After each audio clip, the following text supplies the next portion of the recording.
बिस्मिल्लाहिर्रहमानिर्रहीम। अस्सलाम वालेकुम students, I am Zainab Fatima, your science teacher.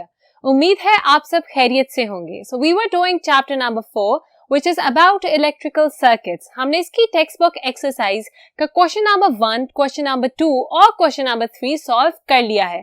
आज के लेक्चर में हम करेंगे क्वेश्चन नंबर 4 और क्वेश्चन नंबर 5 को सॉल्व। तो आइए शुरू करते हैं। So question number 4 and question number 5 both consist of circuits। Circuit कौन से हैं आप देखेंगे एक एक करके। सबसे पहले है हमारे पास क्वेश्चन नंबर 4। क्वेश्चन नंबर 4 में उन्होंने बताया कि आपके पास एक सर्किट इस तरह से मौजूद है और ये है आपका कौन सा circuit? This is series circuit. Why? क्योंकि इसमें एक ही तरह से करंट फ्लो करेगा, एक ही डायरेक्शन होगी और एक ही वायर यूज हो रही है। We call it the series circuit, जो यहां मैं आपके लिए लिख भी देती हूं।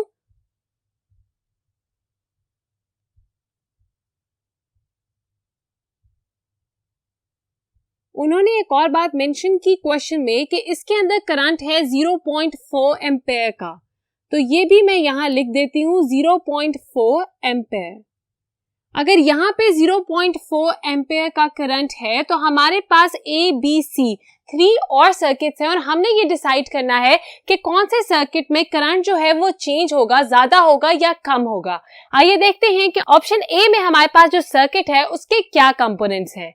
यहाँ पे आपने देखा कि एक लगा हुआ है एमीटर, जो कि करंट को मेजर करने की एक इंस्ट्रूमेंट है। यहाँ पे आपके पास मौजूद है लैंप।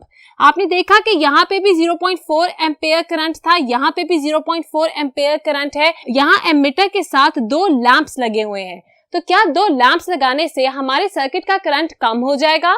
नहीं। Why? Because this is a series circuit. Series में जब भी आप करंट देते हैं तो एक ही बैटरी है और उसने एक ही क्वांटिटी में करंट फराहम करना है। अगर यहाँ पे करंट 0.4 एम्पेयर था तो यहाँ पे भी 0.4 एम्पेयर होगा। अगर हम लैंप की क्वांटिटी बढ़ा देते हैं, यहाँ पे एक लैंप था, यहाँ पे हम 2 लैंप्स लगा देते हैं, तो कोई फर्क नहीं पड़ेगा हमारे करंट पे। फर्क सिर्फ इतना पड़ेगा कि यहाँ पे सिर्फ एक लैंप था तो वो ब्राइट लाइट दे रहा था, यहाँ पे 2 लगाने से क्योंकि करंट डिवाइड हो रहा है इसीलिए दोनों लैंप की जो ब्राइटनेस है वो कम होगी, वो डिम होंगे। तो this is the difference between this circuit and option A circuit. तो यहां पे भी जो करंट है वो होगा 0.4 एम्पेयर। आप मेरे साथ साथ आंसर्स नोट डाउन करते जाइएगा। We are moving towards option B. Option B में यहां पे एमीटर बीच में लगा दिया है और साइड पे हैं 2 लैंप्स। मैंने आपको बताया कि यहाँ 0.4 एम्पेयर करंट जो है वो फ्लो कर रहा है, तो यहाँ पे भी कोई डिफरेंस नहीं आएगा। वाई? क्योंकि हमारी बैटरी उतनी ही है, करंट उतना ही है। 2 लैंप्स हैं जो कि as compare to this circuit कम होंगे इन ब्राइटनेस, उनकी इंटेंसिटी कम होगी, they will be dim. Why? क्योंकि करंट डिवाइड हो गया है 2 लाइट्स के बीच में। एमीटर जो है वो हम जहां पे भी लगा देंगे उसने सिर्फ करंट को मेजर करना है। So there is no difference in current in between. अगर हम कंपैरिजन करें इस सर्किट के और हमारा ए और हमारा बी सर्किट, हमारा जो करंट है वो 0.4 एम्पेयर ही फ्लो करेगा। तो आप इसके सामने भी लिखेंगे 0.4 एम्पेयर। ऑप्शन सी में आपके पास उसी तरह 2 लैंप्स मौजूद हैं। एमीटर की मतलब करंट मेजरिंग जो डिवाइस है या इंस्ट्रूमेंट है उसकी जगह चेंज हो गई है। इससे भी कोई फर्क नहीं पड़ेगा to the flow of current. जो करंट फ्लो कर रहा था ओरिजिनली दैट इज 0.4 एम्पेयर, वही करंट फ्लो करेगा हमारे तीनों ऑप्शंस में। यहाँ पे भी आप लिखेंगे 0.4 एम्पेयर।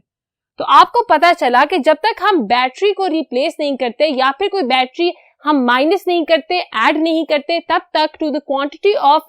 तक हमारी क्वांटिटी ऑफ करंट पे कोई फर्क नहीं पड़ेगा। It will remain the same.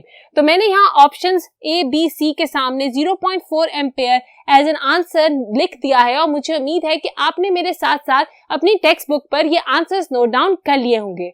Now we are moving towards question number 5। So question number 5 में आपको अगेन एक सर्किट गिवन है और यहाँ पे जो सर्किट है that is a parallel circuit. आपको पता है कि इससे पहले क्वेश्चन में हमने पढ़ा सीरीज और अब हम कर रहे हैं पैरेलल। अब यहाँ पे आपको पता है कि आपके क्वेश्चन में करंट गिवन है विच इज 0.6 एम्पेयर। 0.6 एम्पेयर अगर हमारे A1 का करंट है जो कि यहाँ मौजूद है, तो हमने ये बताना है कि A2, A3, A4 और A5 में करंट क्या होगा। अब आपने देखा कि करंट की डायरेक्शन एक ही होती है। बैटरी इज ओवर हियर, जब करंट फ्लो करेगा और यहाँ पे करंट 0.6 है तो आगे आके इन अ पैरेलल सर्किट वो डिवाइड हो जाता है। इसका मतलब कि 0.3 एम्पेयर जाएगा इधर और 0.3 एम्पेयर जाएगा इधर। मैं साथ साथ लिखती जाती हूँ that A2 has a current of 0.3 ampere, A3 has a current of 0.3 ampere।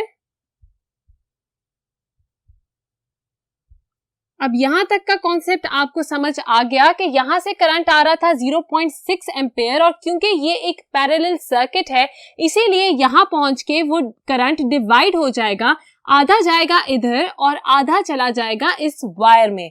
अब आपको जो मैंने यहाँ पे आपको नजर आ रहा है, this is actually the lamp जिसका यहाँ पे कोई काम नहीं है, it is just lightning up. तो आप जो है करंट को इस वक्त फोकस करेंगे। आपने देखा 0.3 है A2 पे और 0.3 ही है हमारा A3 पे। अब A4 मौजूद है इधर in between the wire that has A2 and A3।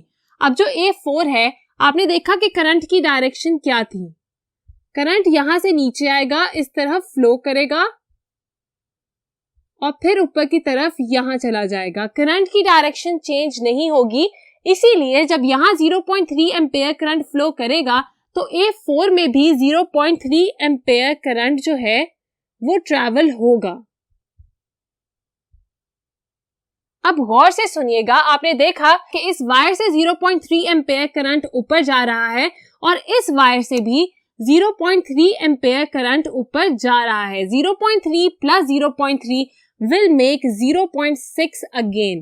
इसका मतलब हमारे A5 पे जो करंट है वो होगा 0.6। तो मुझे उम्मीद है कि आपको बहुत अच्छे तरीके से कॉन्सेप्ट समझ आ गया होगा क्योंकि आपने इस चैप्टर में दोनों सर्किट्स बहुत डिटेल में पढ़े हैं। आपको बिल्कुल इसी तरह के क्वेश्चंस आएंगे आपके एग्जाम्स में। सिर्फ जो करंट की क्वांटिटी है मतलब 0.6 एम्पेयर की जगह कोई और वैल्यू आपको गिवन होगी। आपने कंफ्यूज नहीं होना, आपने याद रखना है कि करंट की एक ही डायरेक्शन होती है और पैरेलल सर्किट में वो आगे जाके डिवाइड हो जाता है। तो जिस तरह 0.6 0.3 में डिवाइड हो गया और फिर वापस जाके कंबाइन होके दोबारा 0.6 बन गया, बिल्कुल इसी तरह होगा अगर कोई और वैल्यू भी आपको दे दी जाए। तो आज हमने किया क्वेश्चन नंबर 4 और क्वेश्चन नंबर 5 को सॉल्व।